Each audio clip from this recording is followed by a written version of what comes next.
Il-kap tal-Partit Nazzjonalista Adrian Delija qed jikdeb meta stqar li Alfred Sant mhux biss ammetta imma stqar li jaqbel ma dik li tissejjaħ l-armonizzazzjoni tat-taxxa fil-programm Realtà fuq PBS ta' tnejn.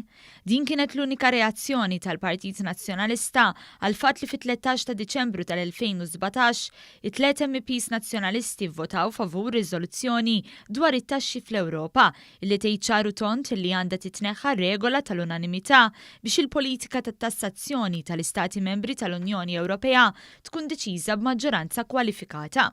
Sant innota li mill-membri tal-Partit Popolari Ewropej David Casa, Roberta Metsola u Francis Zammidi Mek ivvutaw favur l-armonizzazzjoni tat-taxxi. Zammidi Mek der maħsud u ma għamel l-ebda reazzjoni. Sant qal li delegazzjoni tal-Partit Soċjalista Malti votat kontra din ir-riżoluzzjoni.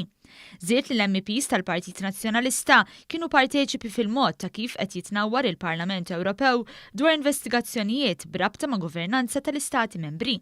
Kull investigazzjoni trid tkun xi ħaġa oġġettiva, ma tridx tkun xi ħaġa partiġjana, maħduma u maħsuba. Sostna wkoll id-double games tal-Partit Nazzjonalista ddejqu lill-poplu kollu. Għalli jekk ikun elett fil-Parlament Ewropew jibqa' jiddefendi bil-qawwa l-politika ta' tassazzjoni ta' Malta.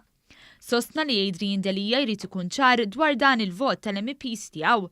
Staqsa jekk jaqbilx mal-mod kif ivvutaw u jekk għarfuhx li se jivvutaw favur l-armonizzazzjoni tat-taxxi fl-Istati Membri tal-Unjoni Ewropea.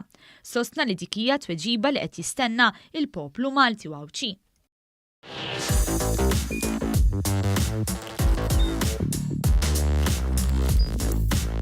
Idħol fuq one.com.mt u hemmhekk tista' tara l-programmi kollha li jxandru fuq One permezz ta' One Play.